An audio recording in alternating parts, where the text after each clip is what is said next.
Hello, welcome to the quarantine butt.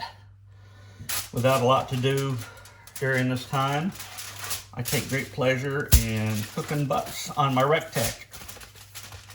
So, I always seem to take pictures of them after they're done, but I've never taken a picture of them when they've been pulled. So I'm going to open this dude up, pull it, chop it, show you how I do my butt. Does that look good? Look at the bark on that baby. That really looks nice. So what we'll do is we'll see if that bone pulls out. It does.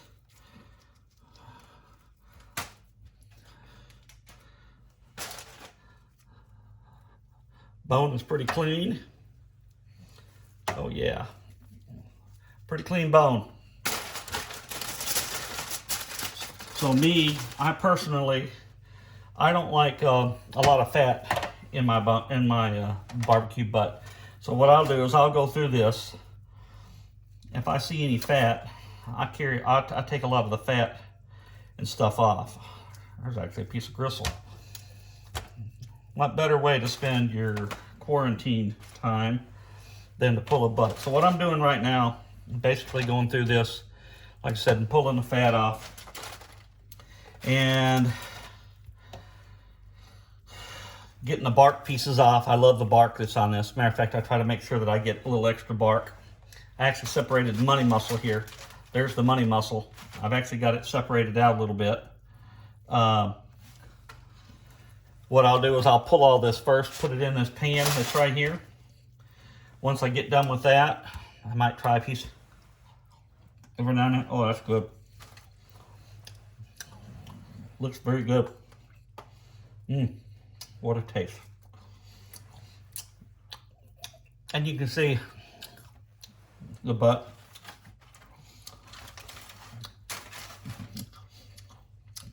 I've done a pretty good job of getting rid of most of the fat before I ever cooked it.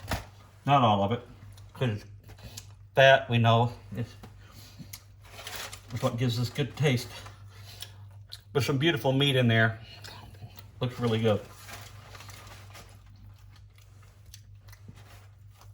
So when I get done with this, I'll actually get me another pan, and what I'll do is I'll go ahead and I'll start chopping it. I really like it chopped. Boy, it's got a bite to it. That's really good. So what do I season with my butts? Well, when I first get one, I bring it home. I go ahead and I trim a little bit of the fat cap off. Not all of it, but some of it. And what I do is I go ahead and use a mustard binder. And I usually like to layer my rubs. And I pretty much use just the Rec Tec rubs with a few extra little things with it. My favorite rubs is really the Cold and Screaming Pig rub. That stuff is so good. And Ray's Masterpiece is pretty good too. And of course, if you don't own a Rec Tec, I mean, you can get these rubs. You don't have to have own a Rec Tec to buy the rubs. You can get the rubs at rectec.com, rectecgrills.com, and you can buy these rubs. But the Colden's Screaming Pig rub, got a little bite to it, got a little kick to it, which is pretty nice. Not too hot, not too bad. And what I'll do first is I'll go ahead and I like to use the rib rub that they have. It's called some sort of Rosa Risky or something like that. And I like to put that down first, and I'll put a thin layer of that down, and that gives it a sweet taste. Look at that chunk of meat right there. Isn't that good? Wow. Oh, that looks good. It has a sweet taste to it. And so over the top of that, what I'll do is I'll go ahead and add some Screaming Pig. On this particular one, I even added a little bit of Ray's Masterpiece. And then on top of that is when I put the after I layer that, the Rosa Whiskey rub with the Screaming Pig rub and some Ray's masterpiece. What I did on this one, and I can already taste it, it's going to be good, was on the fat cap side, the bottom side that goes down. I actually laid down a small layer of habanero pepper, straight habanero pepper, and by the time you get through messing around with his butt, that habanero pepper pretty much gets all over the butt, and it gives it a nice back end heat. It kind of stays with you for a while. There's a tube, nice little tube there. I haven't even got to the, here's another tube. Oh boy, that's a big tube right there. Oh yeah, that looks good right there. So there's a tube right there, and I make my own barbecue sauce, although the spicy from Rec Tec is really good too. And I also use a barbecue sauce from my hometown of Blytheville, Arkansas, which is from the Cream Castle there, and they have excellent barbecue. I don't want that getting down there to some fat. You can see a lot of fat in there. Some guys will add that to their butt. I'm sorry, I'm not that guy. I probably waste a lot of meat that a lot of people probably wouldn't use. Okay, we're back. I used to use these bear claws, and I still do use them to pull the pork. And I used to eat my sandwiches, pulled pork sandwiches. Well, in Blytheville, Arkansas, you're hard pressed to find a pulled pork sandwich. Most of the time, you're going to be eating chopped pork. A lot of times, they'll chop it right off of the butt as you order it, especially at the stands. But at any rate, so I used to use these, and I still do. I use them. This one come apart pretty easy. So I've got these chunks of meat. There's my money muscle, and I'm just going to take a few chunks of meat here, put them on my board here, because if I make a mess, my wife's going to kill me. And then I just start chopping. And I'll go through this, and I'll get a pretty, not a super fine chop, but a much better chop than what you would get if you were just to pull the pork. Couple things. First off, it goes on the sandwich a lot easier. Another reason is because if you like thin barbecue sauce like I like, and like I was raised on in Blytheville, Arkansas, if you use the pulled pork, there's lots of big chunks of the pork, and the sauce lays on the meat, and it also drains over into the bun, makes the bun soggy. And so what this does is it actually gives you more surface area, and it allows the sauce to seep into the smaller pieces of the meat. Makes the sandwich much better. So a little bit about the roots of where, as far as how I come in. I've been eating barbecue for a long time. Probably most of you have. But Blytheville barbecue is a lot different than most other barbecue you see. First off, almost all of them use a thin-based sauce, thin-based vinegar-based sauce. And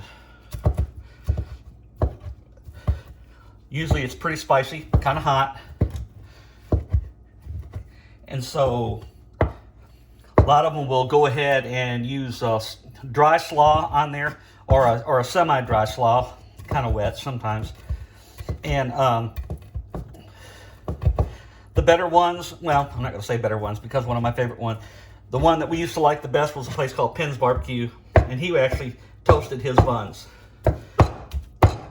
And I'm chopping this because it's pretty tender right there. And so that's the way we used to eat barbecue. So it was always a thin-based sauce. It usually wasn't a sweet sauce. It was usually the vinegar base with some cayenne in it and stuff like that. So that's how we eat our barbecues, and that's how I fix them here now. And so you can see it looks pretty good. A lot of bark in there, which we like the bark. And by the way, this was a this was a 9-pound butt. I cooked these at 220. This was a 10-pound butt. I cooked 3 butts last night. I cooked a 8-pound butt, a 9-pound butt, and a 10-pound butt. I put them on all at 11 o'clock at 225 degrees with just and let them smoke all night long. Never checked them, never looked at them till this morning. I spritzed them one time last night. I put them on 11. About 1 o'clock, I was still up, and I spritzed them just for the heck of it. There's no rhyme or reason to this. I just did it because I didn't have any apple juice. I just used a half of a bottle of water and some Canadian Mist, and I spritzed them. And so I don't know that it does anything, but that's what I did. So at any rate, put them on 225, 11 o'clock. The 8-pound butt come off at 10 o'clock this morning. So that was a total of 11 hours. The 9-pound butt come off at 11 o'clock. So that was exactly 12 hours. And the 10-pound butt, which is this one right here, took 13 and a half hours to come off.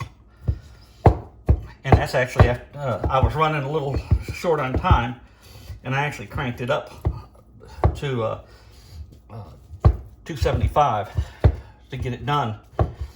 And so, and I took them to a temperature of 204 to 205 degrees internal temp. And I don't sit there with a thermometer in the meat all night long. I don't put the thermometer in there until they've been on the grill, on the smoker for at least 10 or 11 hours. Because the one thing, butts are forgiving, at least in my experience, because I didn't know how to cook like worth a damn when I started out. Somebody might say I still don't, but it's hard to mess one up. I've messed up ribs many a time, cooking now, but messed up many a rib. But got that down pretty good too now. Look at that. Make some fine sandwiches right there.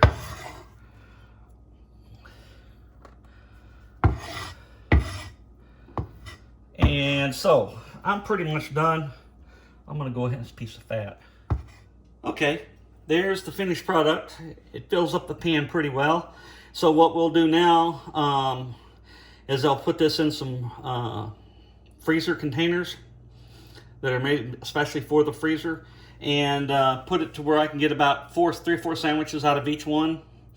Put them in the freezer, and they're good for indefinitely. You know, when I say indefinitely, I mean like 3 months, something like that. Mine never lasts that long. When I'm ready to take it out of the freezer and use it, all I do is I take it out, put it in the microwave with a little bit of barbecue sauce in it, and heat it up. And it loses very little in the taste. It freezes extremely well. Very good barbecue.